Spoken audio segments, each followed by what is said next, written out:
Cuando transformamos información dentro de Power Query, te habrás dado cuenta que encuentras las mismas herramientas en la ficha que dice agregar columna y en la ficha que dice transformar.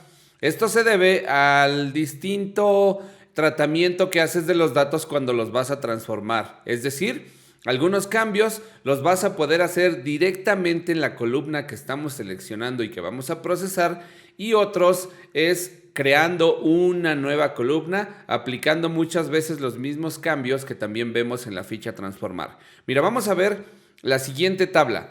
Dentro de estos datos que tenemos en pantalla, voy a cargarlos en Power Query. Vamos a darle aquí en la ficha datos, aquí en desde una tabla o rango. Como estos datos son un rango y no tienen formato de tabla, le damos aceptar que nos lo transforme en tabla y listo. Ya que tenemos los datos cargados, te habrás dado cuenta de que ciertos datos los tenemos aquí.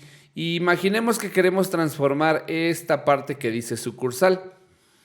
Si quisiera yo extraer, por ejemplo, los primeros dos dígitos o las primeras dos letras o los dos primeros caracteres, tendría que seleccionar alguna de estas dos. Alguna de estas dos herramientas me va a hacer los mismos cambios. Mira, observa, por ejemplo, aquí en la ficha transformar tenemos dividir columna, tenemos algunas herramientas de formato, también otras herramientas para poder extraer datos, que es lo que vamos a hacer ahorita.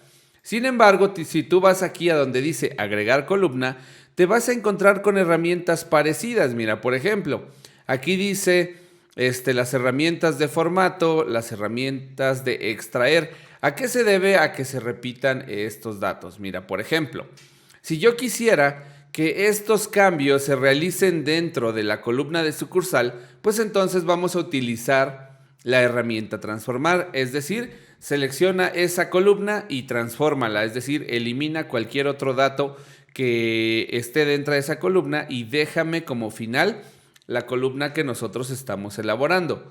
Por otro lado, lo que dice agregar columna quiere decir los cambios que tú hagas o que quieras hacer a la columna que estás seleccionando se van a crear en una nueva columna. Por eso de ahí el nombre de agregar columna. Mira, observa. Si yo quiero hacerlo con agregar columna, lo que yo voy a hacer, por ejemplo, aquí quiero los primeros dos caracteres de estas palabras. Entonces le voy a dar aquí en extraer. Le vamos a decir que quiero los primeros caracteres y me va a decir qué caracteres quiero. Quiero los primeros dos de cada una de las palabras que hay en la columna sucursal. Le damos a aceptar y listo. Ahí tenemos de esta columna sucursal, vean que tenemos los datos correspondientes a los primeros dos dígitos de cada uno. Norte, norte, sur, etcétera. Así cada uno de ellos. Sin embargo, muchas veces la información no requiere que generes columnas y columnas, sino que estos cambios los hagamos con base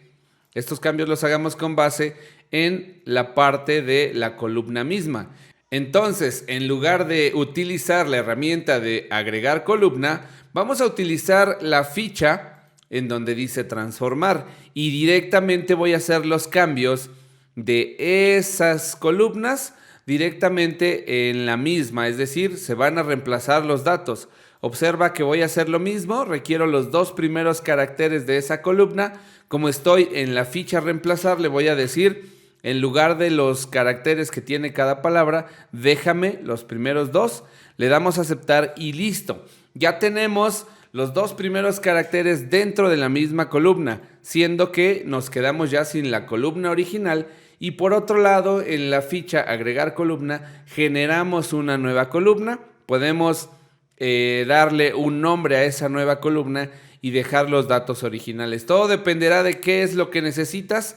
Por eso es importante que ustedes identifiquen qué es lo que desean hacer y cuál es la finalidad de las herramientas que son muy parecidas, que encuentras en la parte de agregar columna y en la parte de transformar. Así que bien, rápido este tip, esta parte de transformar y agregar columna, pues nos va a identificar en dónde queremos realizar los cambios dentro de Power Query.